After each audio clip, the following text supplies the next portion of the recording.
Tips Mona dipersembahkan oleh Klik Mona, klinik konsultasi keluarga bersama psikolog Mona Sugianto setiap Selasa pukul 19 sampai dengan pukul 20. Untuk konsultasi bisa melalui email klikmona.indonesia@gmail.com atau Facebook Sonora Bandung. Klik Mona hanya di 93,3 FM Sonora Bandung. Inspirasi keluarga kita.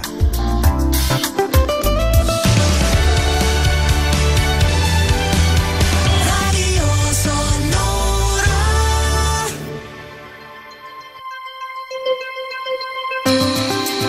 93,3 FM Sonora Bandung dari lantai 4 Gra Kompas Gramedia. Selamat malam sahabat Sonora, yang pasti kita masuk di Klik Mona, klinik konsultasi keluarga bersama Mona Sugianto. Dan saya Hakim temani Anda ya malam hari ini, hari ke-10 di bulan Maret 2020. Dan malam hari ini yang pasti di tema besar sepanjang bulan Maret ini, Good versus Evil. Dan lebih fokus lagi di edisi malam ini adalah Nature versus Nurture. Saya langsung saja menuju Mbak Mona Sugianto, psikolog yang berada di Jakarta. Wah, sudah saya coba sambung by phone, mudah-mudahan gak ada trouble ya. Iya. Selamat malam Mbak Mona. Malam Kang Hakim, malam sahabat Sonora. Aduh, gimana kabarnya nih, kabar? Baik Kang Hakim. Cuaca gimana Jakarta? Adem? Cuaca panas. Aduh, sama juga nih di Bandung hari ini panas banget nih. Panasnya banget ya. 30 derajat tuh. Iya. Aduh. Oke, yang pasti sehat ya, tapi ya Mbak Mona ya. Sehat-sehat Kang Hakim. Nah, kita ketemu lagi seminggu gak kerasa, dan kita ketemu lagi di Klik Mona, klinik konsultasi keluarga bersama Mona Sugianto. Dan malam hari ini, tadi seperti di awal saya sampaikan, tema besar sepanjang Maret ini Good versus Evil. Dan untuk edisi malam ini, Nature versus Nurture. Kalau diterjemahkan apa ya? Alami atau berdasarkan pengasuhan ya, pengasuhan, pemeliharaan gitu ya, perawatan ya. Gitu. Dan ini terbaik khususnya terutama terkait dengan kebaikan dan keburukan itu tadi. Betul, ya. Ini menarik nih. Tapi yang jelas ini adalah next step setelah pekan lalu kita mengupas tentang jejak sejarah ya, Mona ya. Tapi mungkin yang latar belakang tema kita malam hari ini yang terpenting apa nih, Mona? Iya. Jadi kan kita Kang ya, ketika kita bicara tentang kebaikan keburukan mulai dari sana gitu ya Kang. Betul. Ya. Memang selalu ada aneka contoh di sekitar kita tentang apa itu yang baik dan apa itu yang tidak baik gitu ya Kang ya. Iya, nah misalnya kita beberapa kasus yang sangat mengagetkan misalnya akhir-akhir ini gitu ya. Seorang remaja bisa melakukan pembunuhan, lalu ketika diperiksa tidak ditemukan ada rasa bersalah dan lain-lain. Padahal yang dibunuh adalah anak masih kecil ya, 5-6 tahun ya. Betul. Nah, itu salah satu contoh, banyak kalau kita lihat kan peristiwa-peristiwa dalam kehidupan terutama saat ini ya Kang ya. Jadi memang yang seperti itu kita terus bertanya sebetulnya tentang hakikat. Apakah memang baik ataupun buruk, kalau kita mau bahas tentang buruknya gitu ya. Itu bawaankah anak itu dalam tanda petik takdirnya kah seperti itu? Remaja itu berarti dari awalnya memang sudah ada bibit-bibit jahat. Dia itu memang terlahir berpikiran jahat. Ya intinya by design lah dia menjadi pembunuh tuh, dengan seluruh perangkatnya udah dipersiapkan untuk dia tuh jadi penjahat. Itu kalau kita percaya yang by nature. Jadi berdasarkan alamiah, sifat-sifat bawaan dia, karakter-karakter dominan dia, juga secara perangkat ketubuhan dia, termasuk hormon-hormon di otak dan mungkin DNA dia, itu udah penjahat, pembunuh gitu. Tapi kalau ada satu lagi, apakah itu karena lingkungan? Makanya kemudian pihak kepolisian, terus para psikolog juga menduga, ada nggak sih dia kekecewaan terhadap keluarga kah? Atau model buruk dari orang tua kah? Mau orang tua kandung atau tiri gitu ya? Lalu juga tentang bagaimana kondisi lingkungannya, apa yang ditonton dia. Oh suka nontonnya film horor, hobinya nonton film Chucky yang pembunuh boneka tapi rasukan itu jadi pembunuh gitu ya. Nah itu adalah kalau kita menduga bahwa itu nurture. bahwa orang tuh pada dasarnya ya biasa-biasa saja, nggak ada orang takdirnya jadi pembunuh gitu ya. Tapi karena lingkungannya begitu, lingkungan yang menciptakan dia, lingkungan yang mengajarkan dia, lingkungan yang memfasilitasi dia, jadilah dia pembunuh gitu.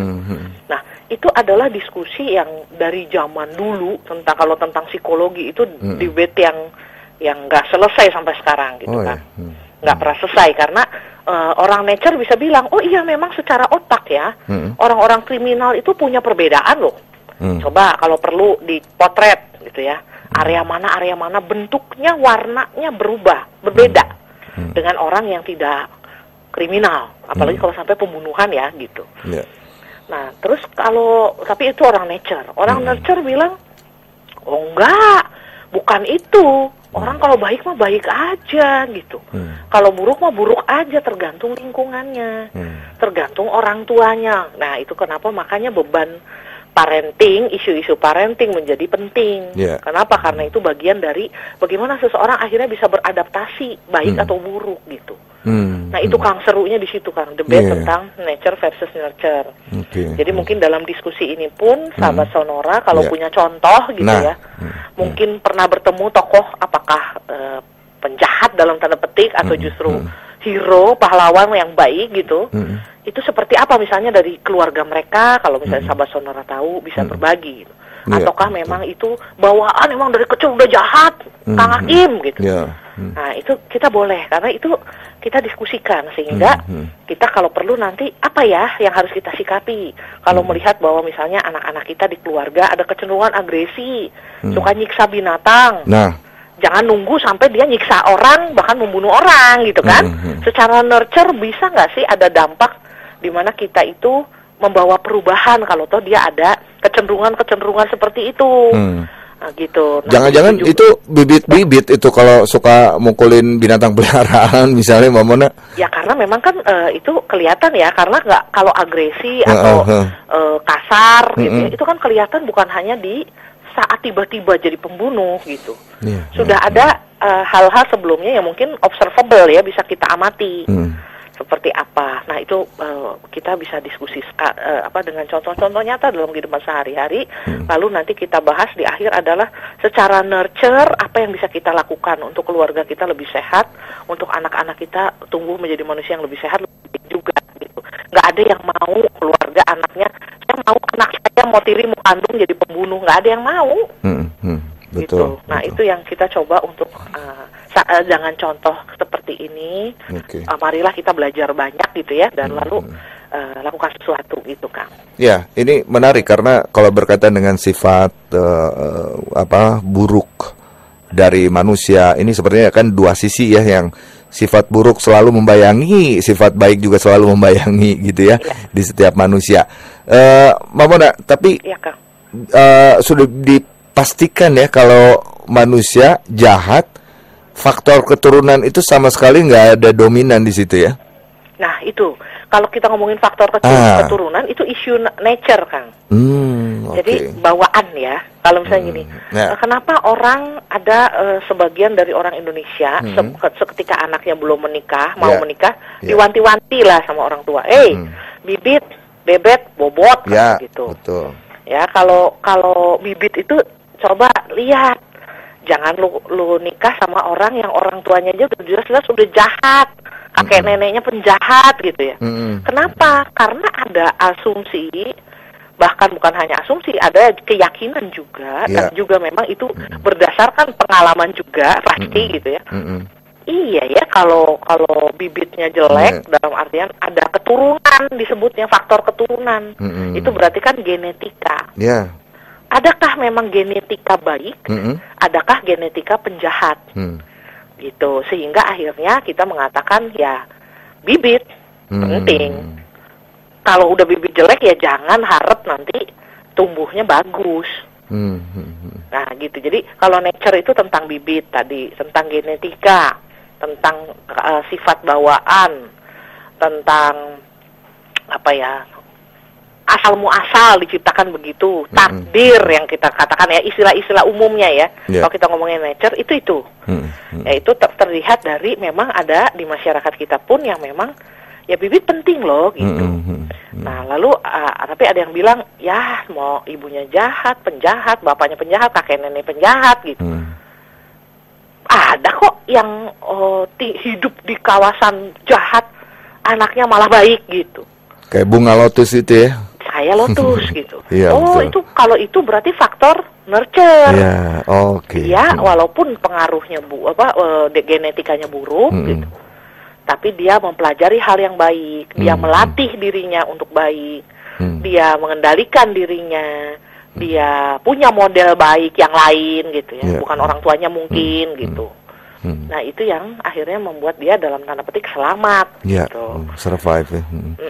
Menarik. Itu yang kita perlu sikapi. Mungkin karena kita diskusi kita nggak bisa ngomong, pokoknya kalau saya ini, mungkin ada alternatif lain di mana sebetulnya manusia kayak kertas putih kosong kah, biasa-biasa aja kah, tinggal nanti nurture yang menentukan, pengalaman hidup yang menentukan, pembelajaran yang menentukan dia jadi baik atau jadi bad gitu kan. Iya betul. Nah itu silakan kita diskusikan gitu. Oke, menarik ini ya. Karena di luar sana nggak sedikit juga ya yang dulunya dia punya background yang buruk misalnya, ya sebutlah narapidana begitu ya, dulu pernah dihukum, tapi kemudian jadi baik begitu ya, mempelajari agama dan seterusnya. Itu juga ada profil-profil yang mungkin bisa jadi contoh juga ya gitu ya. Oke, kita kupas break dulu ya, tapi ya Mbak Mona ya. Dan kita undang terus sahabat Sonora yang mau bergabung, silakan kita diskusi di sini, SMS dan juga WhatsApp ya 0811 190 1827. Kemudian di Instagram jangan lupa follow juga Klik Mona untuk bisa mendapatkan update-annya juga, dan juga bisa gabung di grup Klik Mona di Facebook ya. Nah, Anda tinggal gabung, minta join oleh admin, nanti di approve. Nah, Anda bisa sharing juga di situ ya di Facebook. Oke, Mbak Mona, kita break dulu ya. Siap, Kang. Dan sekali lagi sahabat Sonora di SMS dan juga WhatsApp ya 0811 190 1827 tentu bisa Anda pergunakan untuk interaksi. Sementara untuk line telepon mohon maaf ya belum bisa dipergunakan karena line teleponnya saya pergunakan untuk wawancara Mona Sugianto. Nah, sebelum break satu informasi dulu yang pasti sahabat Sonora di waktu-waktu mendatang ini, kalau Anda berencana untuk berlibur begitu ya, atau punya bisnis trip ya, perjalanan bisnis ke kota Semarang, Bandar Lampung, atau mungkin Yogyakarta. Nah, ini menarik nih, Anda saat ini sudah bisa terbang ya, hemat dan nyaman ke kota itu tadi dengan Transnusa. Dan tarifnya mulai dari Rp440.000 ke Semarang, kemudian Rp430.000 ke Bandar Lampung. Dan ini untuk periode booking dan juga periode terbang dari tanggal 5 sampai dengan 31 Maret 2020. Ada 6 alasan kenapa Anda harus terbang dengan Transnusa ya. Yang pertama, gratis bagasi sampai dengan 15 kg. Kemudian gratis juga makanan dan juga minuman. Terbang dan mendarat dari Bandara Hussein Sastra-Negara. Kemudian yang keempatnya, jarak antar kursi yang lebih luas. Lalu yang kelima, kemudahan untuk melakukan reschedule penerbangan Anda. Dan juga yang keenam, tentu kemudahan juga untuk refund tiket. Nah, makanya pesan tiketnya sekarang juga lewat www.transnusa.co.id atau kantor perwakilan Transnusa di Bandara Hussein Sastra-Negara Bandung. Kemudian travel agent terdekat juga bisa, atau online travel agent favorit Anda ya. Dan juga jangan lupa untuk follow sosial medianya untuk Anda bisa dapatkan informasi menarik ya dan promo lainnya. Instagram @transnusa.idn, sekali lagi @transnusa.idn. Kemudian di Facebook di Transnusa Official, dan juga Twitter Transnusa_IDN.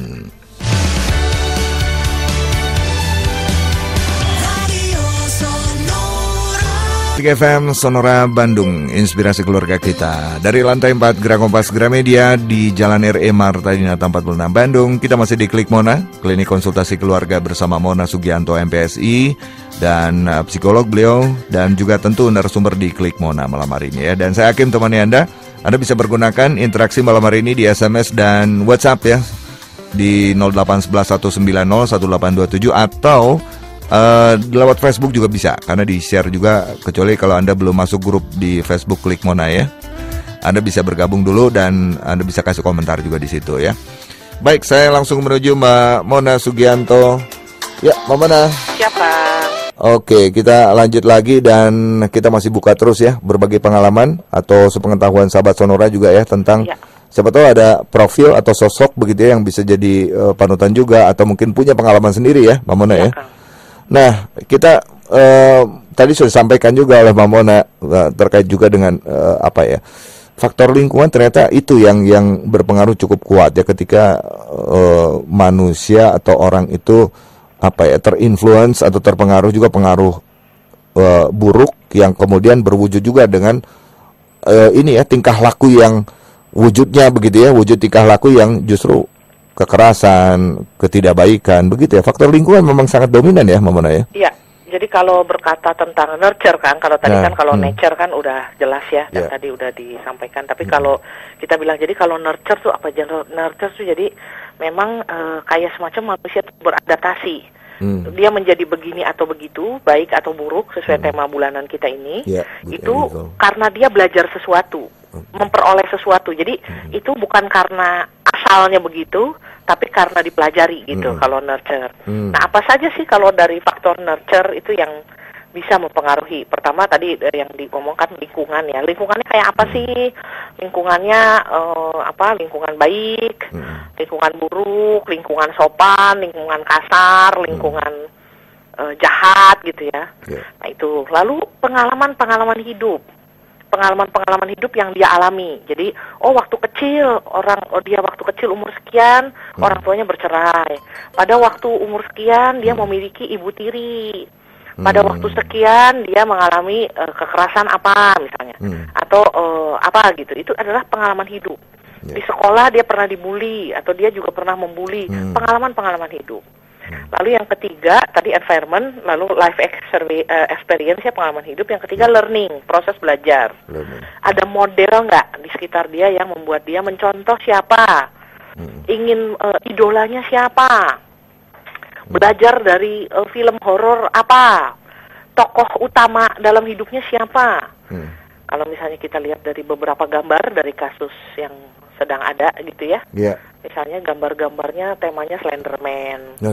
Slenderman itu kan tokoh antagonis sebetulnya ya. Dia tokoh jahatnya yang memang cukup sadis gitu ya. Nah, lalu tokoh utamanya siapa lagi? Sehingga akhirnya dalam proses belajar dia mempelajari, mengadopsi cara berpikirnya kah? Cara bicaranya kah? Cara perilakunya kah gitu ya. Nah, itu dari faktor belajar. Lalu pengasuhan itu apa ya sebutannya ya? Ya parenting style kah di rumahnya ya? Bagaimana diperlakukan, cukupkah cinta? Cukupkah perhatian? Apakah dia cukup didengarkan? Setiap malam apakah ada proses di mana dikonfirmasi pengalaman-pengalaman hidup gitu oleh orang tuanya sebelum tidur, dengan doa bersamakah? Lalu sharing kah hari ini apa yang dialami, lalu apa yang good, apa yang bad dalam hidupmu hari ini, apa yang kamu pikirkan tentang orang lain. Kalau dia hari ini mukulin kucing atau banting kucing, kita tanya, apa sih yang kamu pikirkan tentang kucing itu ketika kamu melemparnya misalnya. Betul. Jadi tidak nunggu sampai udah telanjur gitu ya. Nah, itu pengasuhan. Jadi ada 4 nurture itu yang bisa berpengaruh, dan ini mungkin bisa jadi input yang baik buat keluarga kita ya. Ini karena kebanyakan sahabat sonora orang tua gitu. Jadi environment, faktor pengalaman hidup yang kemudian diolah ya, perlu diolah seperti apa, itu akan menentukan faktor belajar sama pengasuhan. 4 itu gitu, Kang. Oke. Ada interaksi yang sudah masuk dari Kang Aditya, Mona ya. Saya langsung bacakan ya. Iya, Kang. Oh, ternyata hanya setipis kulit ari, batas sadisme dengan sikap murah hati. Pagi hari begitu eloknya dia tampil simpatik, jelang malam hari dia reinkarnasi jadi zombie tanpa diduga. Di pelataran lain, mantan bajingan muncul di bursa kekuasaan, tampil cemerlang, hilang jejak berdarah dirinya di masa lalu. Dan elemen permaafan ada di kultur yang tersedia. Pranata hukum, ya, tergantung kebutuhan. Diam-diam sajalah, sembunyi di tempat terang juga aman-aman saja. Itu dari Kang Aditya. Iya. Mau langsung tanggapi? Baik. Silakan. Terima kasih, Kang. Ya. Terima kasih Kang Aditya telah memberikan kritik potret juga ya, reflektif ya. potret bahwa antara orang yang dalam tanda petik penjahat, lalu dia bisa muncul sebagai pemuka misalnya gitu ya. Jadi kayaknya seorang-orang reinkarnasi begitu gampang gitu. Kalau orang reinkarnasi dalam pengertian timur itu butuh mati dulu baru di dalam satu kehidupan udah bisa reinkarnasi ya. Dari yang penjahat jadi baik atau bahkan mungkin tokoh baik dibikin jadi jahat gitu. Nah kalau kita ngelihat memang ada satu tadi istilah Kang Aditya kultur ya. Kultur itu berarti budaya. Kalau kita ngomongin kultur itu masuk ke nurture. Nah, bukan nature tapi dibentuk oleh lingkungannya. Nah tapi apakah orang itu secara natural dia itu jadi yang mana? Yang baikkah seperti sekarang tampil gitu ya?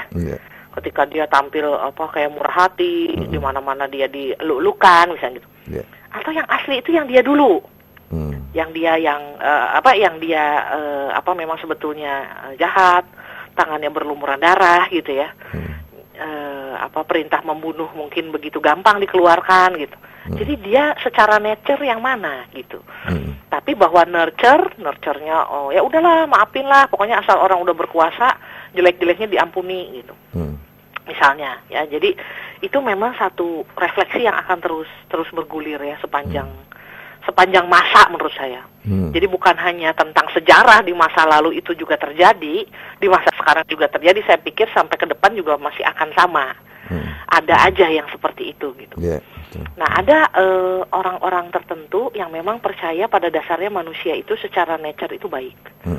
Kebanyakan pandangan agama, hampir semua pandangan agama itu mengatakan manusia itu baik dari asalnya. Kenapa? Karena ya boleh dikatakan dengan bahasa formalnya ya manusia itu adalah citra Allah ya gitu. Citra Allah itu maksudnya Allah menciptakan manusia dengan maksud yang baik dan memberikan kepada kita unsur-unsur kebaikan seperti yang diharapkan ada juga pada manusia gitu. Jadi kalau toh dikatakan sang pencipta kita itu baik, tentu ciptaannya baik gitu ya. Secara logikanya begitu. Pencipta kita murah hati, dia sangat maha baik, maha pemurah, maha pengasih. Nah begitu juga diharapkan buah ciptaannya gitu. Di semua agama sama gitu. Hampir semua agama bilang asalnya manusia itu baik. Nah contohnya kalau dari ilmu pengetahuan yang membuktikan secara nature manusia itu baik adalah penelitian pada bayi, baik bayi simpanse maupun bayi manusia. Kalau ada satu bayi nangis, yang lain ikut nangis. Kalau anak kecil ngelihat temennya kesakitan, lalu ngerenyit, mungkin keluar darah gitu ya, kaki jatuh gitu, terus ada dengkulnya keluar darah, lututnya berdarah, anak kecil itu bisa langsung mukanya menunjukkan sangat prihatin, dia pun seolah-olah mengerenyit, seolah-olah dia yang sakit, padahal tuh temennya tuh yang sakit. Nah jadi sebetulnya yang disebut empati gitu ya, itu sudah ada tuh dari awalnya. Nah itulah yang mengapa banyak yang meyakini, termasuk salah satunya saya, manusia itu dasarnya baik. Nah tapi ada juga yang meyakini secara by nature manusia itu sebetulnya ya kertas putih kosong, nggak baik-baik banget, nggak buruk-buruk banget, tinggal kita ngisinya gimana. Itulah yang disebut aliran behaviorisme, aliran yang bahwa segala sesuatu itu ya dipelajari, dikondisikan aja. Kalau lu mau anak lu baik, ya lu dilatihlah supaya dia baik gitu kan, perilaku baik. Kalau enggak ya dia jangan harap gitu, karena dia tidak punya kebaikan alami. Jadi harus lu usaha banget gitu. Nah itulah kalau ini mungkin sahabat Sonora sambil bisa ngelihat di Facebook grup kita Kang Akim. Karena di situ udah kita share ya Kang Akim ya. Beberapa pandangan gitu.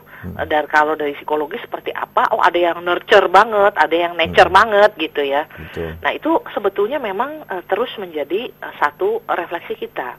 Tapi ada juga yang memang ya secara nature iyalah manusia ada yang memang punya kebaikan-kebaikan yang lebih banyak daripada yang lain, empatinya lebih tinggi dari kecil gitu. Ada yang betul-betul agak dalam tanda petik bebal gitu ya. Emang dari kecilnya agak kurang empati, itu bawaan. Apalagi kalau kita katakan memang ada dalam tanda petik kondisi-kondisi bawaan seperti misalnya orang ini memang ada gejala-gejala psikopati. Dapatnya dari mana? Ya nggak tahu ya. Dari kecil emang dia suka nyiksa kucing. Dia kalau ngelihat orang lain nangis dia nggak ikut nangis, malah ketawa misalnya. Kita nggak tahu, makanya harus diobservasi. Makanya beruntung sekali anak-anak yang punya orang tua bukan hanya cerdas gitu ya, tapi aware, punya awareness gitu. Anak saya ini dia seperti apa gitu ya. Karena memang beda, anak-anak tuh beda. Kayak misalnya anak saya 3 gitu ya, yang punya bakat agak keras yang nomor 2 misalnya gitu, suka berkelahi, terus cenderung melihat yang jelek gitu. Nah ketika kita melihat itu sebagai orang tua, peka, apa yang harus saya lakukan? Saya harus mendesain kurikulum buat dia supaya dia sabar. Ternyata bisa setelah 1 tahun 2 tahun, dia punya kebaikan muncul. Ternyata dia bisa lebih lembut, lebih bisa menahan diri gitu. Jadi memang akhirnya nature nurture tuh nggak nature or nurture gitu, nggak gitu. Akhirnya bahwa nature iya, emang anak tuh beda-beda, ada bawaan iya. Tapi ternyata nurture juga iya. Nah seperti Kang Aditya yang tadi katakan, kalau nurture kita itu dalam tanda petik terlalu lembek terhadap keburukan gitu ya, yang buruk tutup mata lah, yang penting lu kaya misalnya. Ya buruk nggak apa-apa deh, yang penting lu berkuasa. Kira-kira kalau nurture kayak gitu, apa orang-orang seperti apa yang nanti akan terbentuk di generasi ke depan? Mereka akan terbentuk menjadi generasi-generasi yang cari muka. Yang penting gua terlihat baik. Apakah baik betul atau enggak, who knows gitu. Nah itu yang memang kita harus aware. Nah dari contoh dan kritik tadi baik sekali kita jadi bisa dalemin gitu. Iya betul. Thank you banget Kang Aditya ya. Nah menarik ini. Tadi sempat diungkapkan juga ya bercermin dari kasus yang sebelumnya terjadi juga ya, yang itu yang menganiaya anak usia berapa itu padahal usia masih berapa ya, yang terinspirasi dari film itu tadi, Chucky itu tadi, Mona. Nah saya jadi punya pertanyaan begini, paling kuat daya ngaruhnya itu mana? Media seperti itu, misalnya ya film, terus media elektronik, sosial media gitu ya, atau di kehidupan nyata kita, lingkungan begitu ya, atau mungkin ada bergaul dengan ya maaf ya profesi yang kriminal begitu. Lebih kuat mana di itu ya, mana yang paling kuat? Jadi itu sama-sama nurture ya, yang satu tapi adalah yang di dunia maya gitu ya, dan mungkin film dan lain-lain. Yang satunya adalah di lingkungan nyata merasakan gitu ya. Mana yang lebih kuat? Tergantung Kang. Jadi misalnya gini, kalau anak dibiasakan bahwa dunianya itu diisi dengan film, dengan main game, dengan dunia virtual, dengan dunia maya, itu lebih dominan, ya pasti itu lebih dominan buat dia. Misalnya kita punya, ya atau kita ngomongin hitung-hitungan investasi waktu. Dari 24 jam per hari kita, dia 6 jam ada di depan gawai. Gitu ya, entah nonton kah Slenderman, entah nonton kah Chucky, entah ngelihat sosial media kah kasus-kasus kekerasan, entah YouTube yang tema kekerasan misalnya ya, 6 jam. Sama orang tua ketemu, tapi interaksinya tidak banyak. Ya, walaupun orang tuanya tukang gebukin atau enggak ya, mungkin hanya kalau dihitung-hitung di total 3 menit tambah 2 menit cuma ngomong, udah belikin PR belum? Lu udah itu lu jangan terlambat, jangan lupa kunci pintu misalnya gitu doang. Ya anggaplah dihitung-hitung jadi 2 jam gitu ya. Udah seharian dalam 24 tahun 2 jam lah yang agak intens. Ya 6 jam sama 2 jam pengaruhnya tentu banyakan yang 6 jam. Itu kalau kita ngomongin soal waktu. Kuantitas yang dalam hal waktu, durasinya yang mana yang lebih intens dengan dia. Kalau ngomong mana yang lebih menyentuh hatinya, apakah film horor, apakah sentuhan dari anak kecil yang main di rumah dia, main sama adik dia, lucu ya anak 5-6 tahun itu ya gitu ya. Tapi kalau di film horor pengen ngetes, makanya sempat ada update, dia mempertanyakan setelah itu masih sempat mengeluarkan status. Jadi zombie nggak ya? Berarti setelah dia melakukan pembunuhan, dia punya hipotesa kalau berdasarkan film harusnya ada yang bisa jadi zombie kan? Jadi berarti harusnya jenazah yang ditaruh di lemarinya bakal hidup lagi nih. dan itu dikeluarin di statusnya gitu ya. Itu sesuatu yang kita bilang oh my God gitu ya. Kasihan sekali dia, bahkan tidak punya teman diskusi untuk menyatakan gitu ya. Kalau dia punya teman diskusi, kalau toh ada pikiran-pikiran itu, mungkin dia tidak langsung praktek, mungkin. Tapi mungkin dia ungkapkan kalau emang itu betul-betul mengganggu sekali di dalam dirinya. Ya, jadi antara film, sosial media, media massa gitu ya.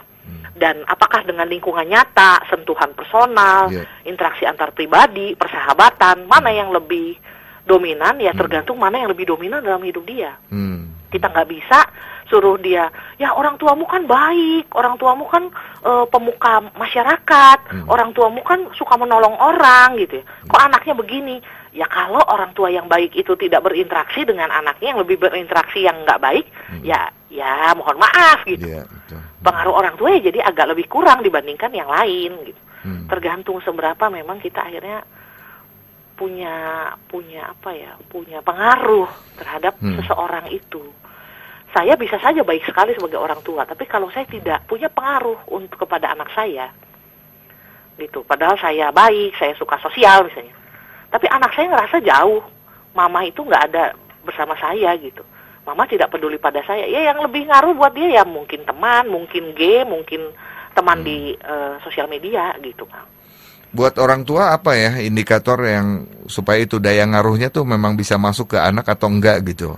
Anak bisa bicara termasuk hal-hal yang tidak ideal kepada kita. Jadi salah satu indikator menurut saya ada trust. Terutama kalau anak remaja kita ngomong ya, atau pra-remaja. Remaja atau pra-remaja itu memang riskan. Dalam artian kita itu sulit memahami lu tuh kenapa bisa mikir gitu. Betul. Karena faktor udah nggak bisa kita kontrol semua kan. Ya maksudnya kita sama dia tidak 24 jam. Kalau anak sudah remaja ya, atau pra-remaja. Lalu pengaruh dari teman lebih banyak, itu udah tahu. Kalau remaja tuh pengaruh dari teman itu lebih banyak dari kita. Jadi kita 1-2 kali ngomongin, temennya 15 kali ya kita kalah gitu.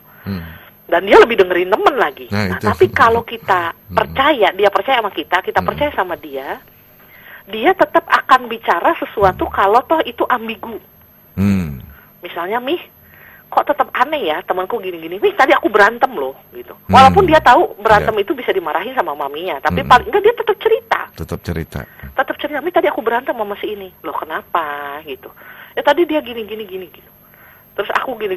Loh, kamu ngerasa kalau kamu salahnya di mana? Kalau dia gimana? Nah, jadi termasuk kalau ada pikiran, Mih, kok aku aneh ya, Mih? Kayak ada setan di dalam diriku misalnya. Ya seperti apa? Kok aku pengennya tuh buang-buang barang. Pengen aku lempar-lempar semua. Nah, jangankan buang-buang barang gitu. Apalagi kalau ada pikiran-pikiran, kok aku bawaannya pengen ngebunuh ya, Mih? Pengen menyakiti ya, Mih? Kalau toh ada, itu muncul dia.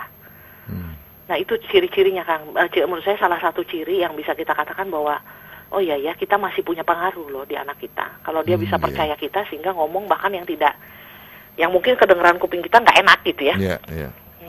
Iya, boleh jadi anak bisa cerita apapun sama kita ya, seorang tua gitu ya. Iya. Sekecil apapun itu, sesepele apapun itu bisa cerita. Jadi makin banyak curcol lebih bagus ya gitu ya si anaknya. Iya, karena sebetulnya anak itu biasanya ngomong kayak sekarang gini. Ya, betul. Bahkan di kasus yang kita bahas tadi, itu dia tuh punya papan curhat namanya. Iya, betul. Papan curhat itu kan sebetulnya itu udah baik banget tuh, dia udah ngomongin, ada pertanyaan gitu ya. Ada apa, kalau itu bisa didiskusikan sebelumnya, kalau toh ada bawaan memang anak itu cenderung begini, cenderung begitu, by nature-nya ada, tapi nurture bisa nyelamatin. Semoga gitu. Karena bagaimanapun, kalau udah by nature ada, ditambah nurture pun ya sok deh jadi penjahat gitu ya. Ya jadi udah, nggak ada lagi penolongnya. Ya buat apa ada orang tua dalam tanda petik ya. Jadi ini bukan apa-apa nyalahin orang tua, tidak. Tapi betapa orang tua itu, kita itu punya kunci-kunci untuk membantu keselamatan anak-anak kita loh. Gitu. Bukan saya nyalahin bahwa ini pasti salah orang tua, no.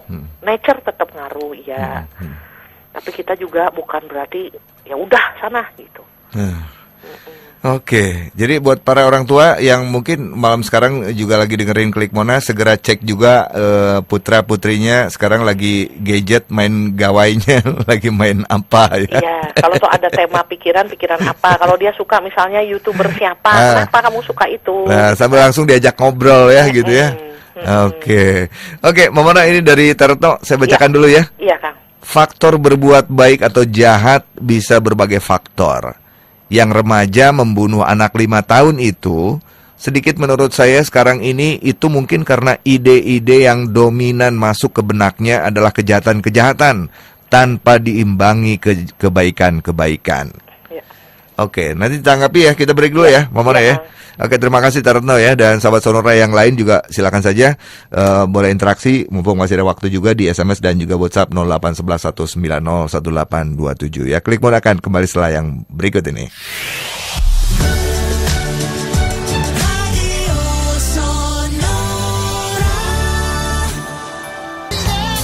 93,3 FM Sonora Bandung, inspirasi keluarga kita. Kita masuk di sesi terakhir sepertinya Klik Mona ya. Dan saya ingin langsung saja sambung bareng Mbak Mona Sugianto. Ya, Mbak Mona.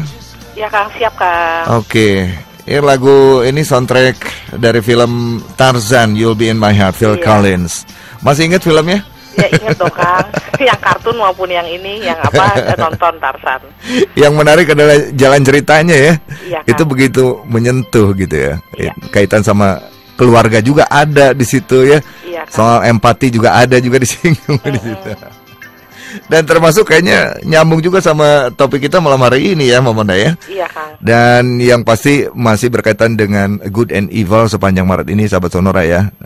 Kebaikan atau keburukan itu nature atau justru tadi ya nurture gitu.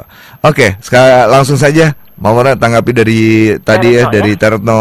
Okay. Faktor berbuat baik atau jahat itu kalau menurut Taretno bisa berbagai faktor. Yang remaja bunuh anak 5 tahun itu, sedikit menurut saya sekarang ini itu mungkin karena ide-ide yang dominan masuk ke benaknya adalah kejahatan-kejahatan tanpa diimbangi kebaikan-kebaikan. Iya. Nah, silakan. Ya, baik, terima kasih banget Teh Retno karena selama ini Teh Retno juga selalu memberikan input-input yang luar biasa ya, Kang Hakim ya. Betul. Maupun sharing juga. Betul. Gitu.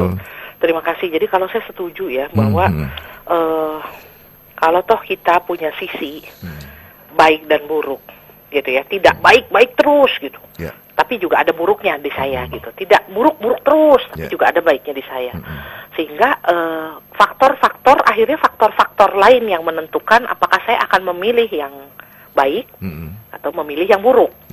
Nah, tadi Teh Retno bilang berarti mungkin pada waktu itu keputusan untuk dia melakukan hal buruk itu karena yang dominan itu isinya itu yang buruk, yang jahat. Yang baik ada nggak? Mungkin ada, tapi jumlahnya kalah banyak gitu ya, nggak seimbang. Jadi yang dominan ya yang jahat. Akhirnya yang dilakukan yang jahat. Kalau saya setuju prinsip seperti itu. Sekarang kita lanjutin lagi masalahnya gitu, Kang. Kenapa bisa yang dominan itu yang jahat? Itu pertanyaan kan?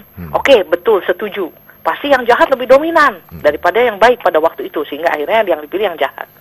Kenapa bisa yang jahat yang dominan? Oh, kita lihat lagi. Oh, karena dia punya kebiasaan di mana dia menonton film yang serem. Pikiran-pikiran jahatnya tidak ada counternya. Karena tidak ada kebiasaan baik yang bisa mendukung kalau toh kebiasaan buruk itu sudah mempengaruhi banyak gitu. Kalau seandainya ada kebiasaan baik yang bisa membuat dia paling enggak kalau ada pikiran jahat itu di counter. Tapi enggak juga ya. Nanti kalau saya begini nanti teman saya gimana? Kalau saya begini mama saya gimana? Kalau saya begini nanti dia kesakitan. Karena harusnya ada kualitas-kualitas lain yang juga sebetulnya membawa dampak yang berkebalikan gitu. Nah, jadi akhirnya ketika ditanya lagi, oke, kenapa dia punya kebiasaan buruk itu gitu ya. Jadi akhirnya kita masuk lagi ke pertanyaan berikutnya lebih dalam lagi.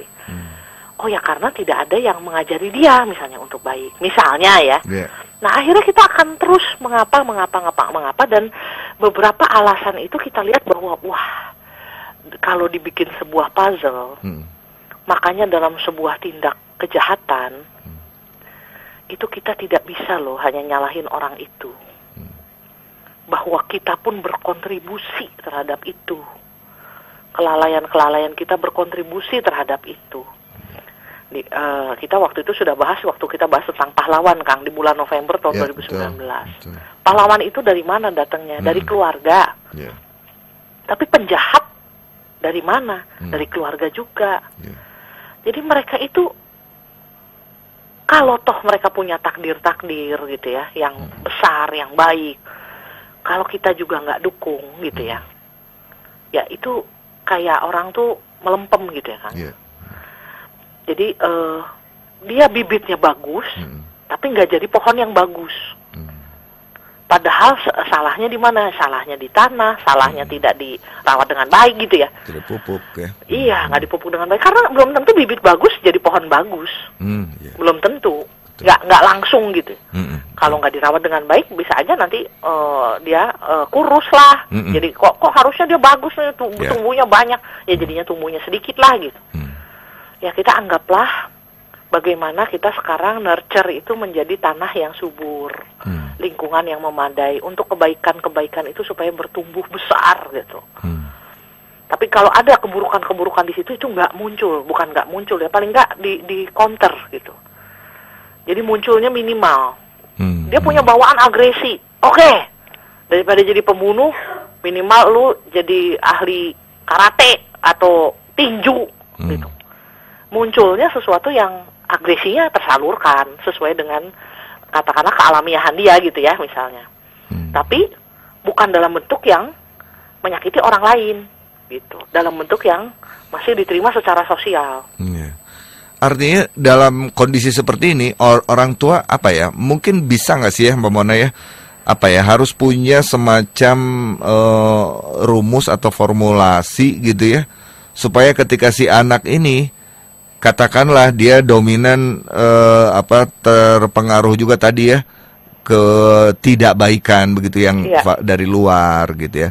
Supaya segera aware, segera sadar untuk bisa mengimbangi dengan kebaikan-kebaikan gitu loh maksud saya. Jadi radarnya bisa main kuat gitu bahwa ketika ini nggak baik nih.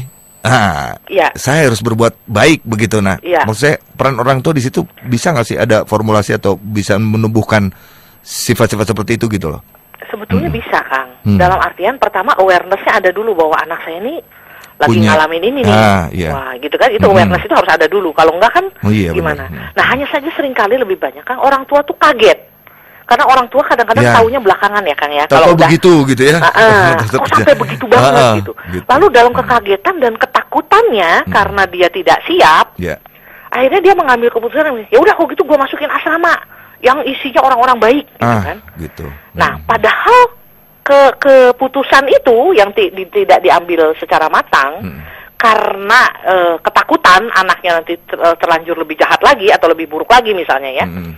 Dan sedangkan dia merasa bahwa jangan-jangan gue nggak punya kapasitas nih, gue aja nggak bisa ngatur anak gue. Ya udah kalau gitu gue masukin asrama misalnya gitu ya, yang udah pasti orangnya baik-baik misalnya dalam pandangan kita. Tapi kalau toh di asrama itu memang orangnya baik-baik ya, tapi kebanyakan juga kan terus aja di mana-mana ada aja yang aneh gitu ya. Betul. Tapi anak itu merasa dibuang. Karena tidak disiapin. Kalau toh baik ya di asrama itu baik, di komunitas yang kita kasih ke dia itu baik gitu ya. Dan kita udah kasih tahu ini supaya lu baik ya, supaya lu nggak jahat gitu, supaya lu nggak buruk, supaya pengaruh lingkungan kita ganti total gitu. Jangan lu ada di situ, gua tarik masukin ke lingkungan bagus gitu. Tapi karena caranya salah, anak merasa dibuang, bahkan di lingkungan bagus pun dia tidak bagus. Gitu. Jadi memang pada akhirnya apa yang harus dibayar oleh orang tua, kita harus tanggung. Jadi maksudnya kita tidak bisa asal tidak refleksi akhirnya internal. Apa ya yang saya ini selama ini ya. Memang temennya narkoba bener gitu ya, bukan kita ngada-ngada, tapi kalau saya, dari saya sendiri sebagai orang tuanya, apa yang bisa buat dia nih? Dia lagi berat nih bebannya. Gitu ya, jadi mungkin. Halo, Mbak Mona. Waduh, mohon maaf ya, sahabat Sonora ya, agak terputus ya. Saya coba sambung lagi karena di beberapa menit lagi kita harus akhiri ya. Oke, saya coba sambung lagi. Mohon maaf ya sahabat Sonora ya.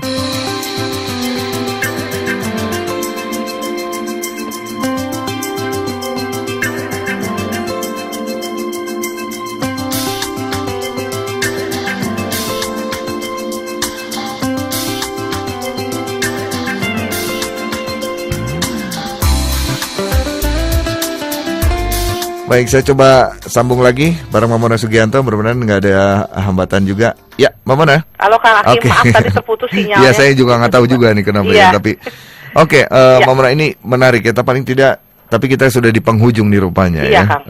Mungkin bisa langsung saja di underline yang terpenting juga ya, merangkum juga semuanya tadi yang interaksi sudah. Ya, jadi baik tentang nature maupun nurture. Kalau toh kebaikan dan keburukan, bagaimana secara nature, kealamiahan kebaikan-kebaikan yang dipunya oleh anak-anak kita itu bisa didukung dengan environment, pengalaman hidup yang dimaknai dengan baik, proses belajar sama pengasuhan yang baik, sehingga bawaan-bawaan baik itu betul-betul muncul, bertumbuh, berbuah. Tapi kalau ada bawaan-bawaan yang memang kita lihat dari awal, kita lihat wah ini kecenderungannya agresi lah atau apa gitu ya, itu pun semoga bisa diatasi dalam tanda petik, diminimalkan sehingga tetap bisa memunculkan hal-hal yang baik karena tadi environment, life experience, learning sama pengasuhan yang baik. Gitu Kang. Oke. Terima kasih Mbak Mona ya. Iya Kang. Dan ini mohon maaf sahabat Sonora yang barangkali belum sempat saya bacakan. Oh ya, tadi ada yang interaksi tapi sepertinya nomornya yang 4 angka belakangnya 1080 nih. Sepertinya pulsa Anda habis gitu ya, collect SMS soalnya. Kami nggak bisa kirim yes gitu ya untuk bisa mendapatkan berita dari Anda atau pesan dari Anda. Jadi mohon maaf bukan tidak saya bacakan, tapi sepertinya pulsa Anda habis gitu ya. Oke Mbak Mona, terima kasih. Kita ketemu lagi pekan depan ya. Iya, baik. Dan pekan depan itu kita bahas tentang, lebih fokus lagi tentang sisi-sisi kegelapan ya. Ini nih. Hal-hal yang bad ya, kita akan lihat bagaimana prosesnya dan lain-lain. Oke, ini menarik. Oke, terima kasih Mbak Mona. Selamat malam Kang Akim, selamat malam, terima kasih. Selamat malam, salam buat keluarga ya. Iya, terima kasih Kang. Iya, demikian baru saja Mona Sugianto MPSI, psikolog dan narasumber tetap di Klik Mona ya. Yang pasti terima kasih yang sudah interaksi sahabat Sonora ya. Mohon maaf barangkali ada yang terlewat saya bacakan. Mudah-mudahan sudah semua saya bacakan dan juga mohon maaf kalau ada salah kata. Saya Hakim sign out, semoga bermanfaat, makin sukses buat Anda ya.